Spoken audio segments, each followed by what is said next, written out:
শুনছেন এই শাহজালাল রহমাতুল্লাহ আলাইহির ব্যাপারে আমাদের দেশে ছোটবেলায় ওয়াজ শুনছি, আমাদের বক্তারা হুজুররা ওয়াজ করতো। ইনি এসেছিলেন আমাদের দেশে ইসলাম নিয়ে, দাওয়াত নিয়ে, যখন গৌর গোবিন্দর চাপে গরু জবাই করা পর্যন্ত আমাদের দেশে এসেছিল। শুনছেন বলবে না, গৌর গোবিন্দর চাপে আল্লাহু আকবার বলে গরু জবাই করা যায় নাই, প্রকাশ্যে সালাত আদায় করা যায় নাই। এই গৌর গোবিন্দের বিরুদ্ধে তিনি সারাটা জীবন জিহাদ করে মরে গেছে। এই বক্তব্য দিল যে হুজুররা, ওই হুজুররাই পরবর্তীতে বলতেছে যে শাহজালাল রহমাতুল্লাহ আলাইহি, বাবা তুমি আমাদের একটা ছেলে দাও। উনি কবে বলেছে আমার খানকা দাও এখানে, মাথা দাও এখানে? এভাবে তারা মিথ্যা বলে এক পরে এক। এজন্য বলি বেদাতি বললোটা কি আর মানুষের বললো কি? ওরা খুতবার ভিতরে বলে কুল্লু বেদাতিন দালালা, আর বলে যে আমাদের পরে মুসলিম মিলাদ আছে। বলে কুল্লু বেদাতিন দালালা মানে হলো মিলাদকে দাফন করো, কুলখানিকে দাফন করো, নামাজের পরে মাথায় হাত দেওয়াকে দাফন করো, নামাজের পরে সম্মিলিত মুনাজাতকে দাফন করো, সমাজে যত বিদআত শিরক আছে বন্ধ করো। এই আয়াত পরে আমরা বুঝলাম হাদিসটা পড়ে পৃথিবীতে বেদাতের কোনো জায়গা নাই, বেদাত মানেই গোমরা, আর গোমরা মানেই তার পরিণতি জাহান্নাম। আর এই হুজুর খুতবা শেষ করার আগে বলে কুল্লু বেদাতিন দালালা, এরপরে বলতেছে যে নামাজের পরে মুসলিম মিলাদ আছে। তাই বললোটা কি মুখ দিয়ে আর খোলা মাঠে এসে বলে থাকি? মনে রাখবেন, যেই মুফতি বুখারী খতম করেছিল একদিন, কিন্তু খোলা মাঠে এসে সবাইকে নিয়ে মিলাদ করে, বেদাত করে, তাদের ব্যবসা করে, আমরা তাকে মুফতি মনে করি। তবে তার নামের আগে দেই হলো কানা মুফতি। কি মুফতি বলেন? কানা মুফতি। কানা মুফতি না হলে এই হাদিসগুলো তিনি পড়ার কথা। কানা বললেও তো অস্বীকার করা হয়, কানাদেরকে খাটো করা হয়, অন্ধদেরকে। কারণ এই দেশে বহু অন্ধ আছে যারা কোরআন মাজিদের হাফেজ আছে কিনা? কিন্তু এমন অন্ধ তারা, যাদের ব্যাপারে সূরা তাহা 20 নম্বর সূরা আল্লাহ বলেছেন আউযু বিল্লাহি মিনাশ শাইতানির রাজীম ওয়ামান আ'রাদা আন যিকরি ফাইন্না লাহু মাঈশাতান দানকা ওয়া নাহশুরুহু ইয়াওমাল কিয়ামাতি আ'মা। বিচারের মাঠে একদলকে আল্লাহ অন্ধ করে তুলবে, যারা আল্লাহর আয়াতকে ভুলে গিয়েছে, আল্লাহর আয়াতকে অস্বীকার করেছে, আল্লাহর জিকির ভুলে গিয়েছে, তাদেরকে আল্লাহ কি বলবে বলেন দেখি? অন্ধ। তারা বলবে ক্বালা ইয়া রাব, হে আল্লাহ, লিমা হাশারতানি আ'মা ওয়া ক্বাদ কুনতু বাসীরা। হে আল্লাহ, দুনিয়াতে সব ভালো ছিল, এখন কানা হলাম কিভাবে? ক্বালা কাযালিকা আতাতকা আয়াতুনা ফানাসিতাহা। বলা হবে যে বিচারের মাঠে দুনিয়াতে তোমরা আমার কথাকে ভুলে গিয়েছিলে, ওয়া কাযালিকাল ইয়াউমা তুনসা, আজকে তোমাদেরকে ভুলে দেওয়া হলো। যারা বিদআত করে, এত করে বলি বিদআত করলে কিন্তু আমল কবুল হয় না, হয় আমল হয় না। দুই, বিদআত করলে কিন্তু আল্লাহর রাসূলের কাছ থেকে হাউজে কাউসারের পানি পাওয়া যায় না, যাবে। এরপরেও আমাদের দেশে বিদআত আছে। এটা হলো সেই বাংলাদেশ যেই দেশে সুন্নাহর দাম কম, বিদআতের দাম বেশি, তাওহীদের দাম কম, শিরকের দাম বেশি। কারণ আমাদের এই দেশে ভাবাও যায় না একটা সময় 90% মুসলমান থাকার পরেও জোড়া গলা খায় নাই যে জোড়া বাস্তা হবে। এই দেশে, আমাদের এই দেশে কিছুদিন আগ পর্যন্ত দেখেছি এখনো গ্রামগঞ্জে আছে লাউয়ের জানলা, সিমের জানলায় জুতা ঝুলা রাখে। এখনো ধানের খেতে, গমের খেতে একটা পাতিল দিয়ে একটা মানুষের আকৃতি বানায়, তার উপরে টিক চিহ্ন দিয়ে রাখে যাতে নজর না লাগে। এখনো মানুষ শহর দিয়ে মাঝে মধ্যে মালবাহী ট্রাক যায়, যেই ট্রাকের নিচে ওই যে ঘর ছাড় দেওয়া সারু ঝুলা রাখছে। এই জাতির কল্যাণ কিভাবে হবে?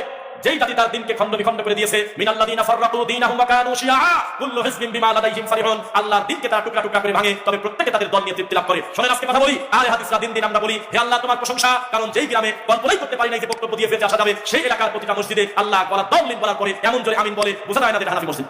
হে আল্লাহ, যেই গ্রামে কিছুদিন আগে দেখেছি পীর ফকির বাদ দিলে কিছু থাকে না, সেই গ্রামে পর্যন্ত দিন বোঝা শত শত যুবক তৈরি হয়ে গেছে, আলহামদুলিল্লাহ। হে আল্লাহ, যেই সমস্ত মানুষ মাদারের খাদেম ছিল, পীর ফকিরকে শ্রদ্ধা দিয়েছে, এই মানুষগুলো দিনে দিনে কোরআন হাদিস মেনে নিচ্ছে, আলু হাদিসের সংখ্যা বাড়তেছে না কমতেছে বলেন? একদিকে আমরা খুশি তৃপ্তি লাভ করি, অন্যদিকে আক্রোশী বলতেছে গত বছর এসেছিল 300 গরু, এই বছর আসছে 350 গরু। প্রত্যেকে তার দল নিয়ে তৃপ্তি লাভ করে, কুল্লু হিজবিন বিমা লাদাইহিম ফারিহুন। ওইদিকে মুনাই বাবা বলে গত বছর আমাদের এখানে মানুষকে জায়গা দিতে পারি নাই, এই বছর আমরা প্রায় 200 বিঘা জায়গা বাড়িয়ে দিলাম, তবুও জায়গা হলো না, তাই আমরা হকের উপরে আছি। তবলিগের লোক বলতেছে দেখো আমাদের আখেরি মুনাজাতে আগে টঙ্গিতে জায়গা হয় নাই, এখন স্টেশন রোড দিয়ে, সেরাগালি দিয়ে, আশুলিয়া আর কামারপাড়া দিয়ে, আব্দুল্লাহপুর টঙ্গি ব্রিজ থেকে শুরু করে পুরো জায়গাটা জ্যামে পূর্ণ হয়ে গেছে। যেদিক টাকায় শুধু মানুষ আর মানুষ, ইমাম কোন জায়গা মুসল্লি কোন জায়গা বোঝা পায় না, যে যেভাবে পাশে নামাজ পড়তেছে ইমামের সামনে যেতে পারতেছে। ইমাম যদি দাঁড়ায় হলো টঙ্গি তুরাগের পাশে, আর আব্দুল্লাহপুরের ব্রিজের ওই পাশে যদি কেউ নামাজ পড়ে, ওর জায়গা কি ইমামের পিছনে সামনে? তার মানে তারাও বলতেছে দিন দিন আমরা এগিয়ে যাচ্ছি, এটা হলো তাদের চিন্তা, তাদের ধারা। তাহলে মনে রাখবেন আরেকটা কথা, দেওয়ানবাগির নাম শুনছেন? আমরা মনে করছিলাম যে ফাতেমাকে বললো আমার বউ, যেই লোক বললো আমি আর আল্লাহ দুইজন আলাদা কেন না, উপরে একই জিনিস। যেই লোক বললো মুহাম্মদ সাল্লাল্লাহু আলাইহি ওয়াসাল্লাম ময়লার ভিতরে পড়ে গেছিল, আমি হাত ধরে টানে তুলছি, এত বড় কুলাঙ্গার মরে গেলে মনে হয় তার দরদ চলে যাবে, মনে করছিলেন না? এত বড় বেঈমান মরে গেল, এখনো পর্যন্ত তার ছেলে জন্মদিনের কেক কাটতেছে, তার বাপের তাহিরির মতো ল্যাংটা সেখানে যায়। দেখছেন আপনারা দৃশ্যটা? হ্যাঁ দেখছেন না? কে দেখছেন? যাক, বিপদটা তো একা না পড়ি। তার মানে বোঝা গেল কেউ বসে নাই। আমাদের পাবনাতে একটা কথা মাঝে মধ্যে বলে যে পাগল বসে নাই, কেউ বসে নাই। প্রত্যেকে যার যার দল তরিকা নিয়ে খুশি আছে তারা। কেউ বলে না যে দেওয়ানবাগি এত ক্ষতি করে দিয়ে গেল, আমরা তার মরার পরে দেওয়ানবাগিকে তালাক দিলাম, কেউ বলে না আরো দিন দিন মুরিদ তার কাছে যাচ্ছে। মনে রাখবেন সংখ্যার বিবেচনা সত্যের মাপকাঠি না।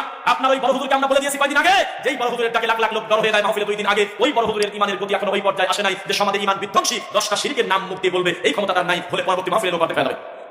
যেই বক্তার নামের উপরে যে পরিমাণ মানুষ আছে তা আমরা জানি না, তবে মাইক্রোফোন তার সামনে যতগুলো থাকে ততগুলো মানুষ আমার সামনে নাই। এত বড় হুজুরের ক্ষমতা নাই, বুকের পাটা নাই। মিলাদ পড়া হলো বেদাত, এই কথা মুক্তি বলে, কারণ কানে এই সত্যি কথা স্বীকার করলে পরবর্তী ওই নোয়াখালী মাহফিলে লোক ফেলে যাবে। নাস্তিক তার ভাই, হিন্দু তার ভাই, এ কোন ধরনের যন্ত্রণায় বললাম? অথচ মুমিন, ইন্নামাল মুমিনুনা ইখওয়া, মুমিন হলো মুমিনের ভাই, মুসলিম হলো মুসলিমের ভাই। নাকি ভুল বলছি? নাস্তিক আমার ভাই কি করে হয়?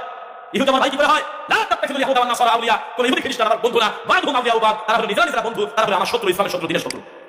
এত বড় বড় হুজুর, কত আশা করে হইছি আমরা যে হুজুরকে একটু বলে দিয়ে আমাদের বক্তব্য যদি কোনো একদিন শুনে, লাখ লাখ লোকের আমানত আল্লাহ তাকে দিয়েছে। তিনি ইউটিউবে একটা ভিডিও দিছিল না, কিছুই করে না, খালি একটা চ্যালেঞ্জ খুলছিল, চ্যানেল 1 লাখ লোক সাবস্ক্রাইব করছিল। ইতিহাস যেই লোকটা বক্তব্য দিয়ে ইউটিউবে ফেসবুকে ছাড়লে মুহূর্তের ভিতরে মিলিয়ন মিলিয়ন মানুষের কাছে পৌঁছে যায়, আজ পর্যন্ত তার এই সাহস হলো না তাবিজ কবজ গলায় নিয়ে শিরক হয়, এটা খোলা মাঠে বলা। অথচ মাওলানা সাইদ রাহমাতুল্লাহ বলে গেছে বহুদিন আগে। এই তো হুজুর মাহফিলে এসে গান গায়, লজ্জা করে। কেউ কাগজে রেখে দেয় না যে হুজুর একটা গান বলবেন, উনি হিন্দি গান না বলবেন, বাংলা গান গায়। প্রায় প্রত্যেকটা মাহফিলে একটা করে। তাহলে আপনি বলেন এই জাতির কাছে আসল সোনার চাইতে সিটি গোল্ডের দাম বেশি। কোরবানির মাংস কত ভাগ করতে হবে বলেন? ডাইরেক্ট ওইভাবে বলা নাই যে কত ভাগ। কুলু আত'ইমুল কানি'a ওয়াল মু'তার, কুলু আত'ইমুল বাইসাল ফাকির। নিজে খাও, ফকির মিসকিনকে দাও, প্রতিবেশীকে দাও। 3 ভাগ করলে কোনো পাপ হবে না। তবে আপনার গতিতে মাপবেন।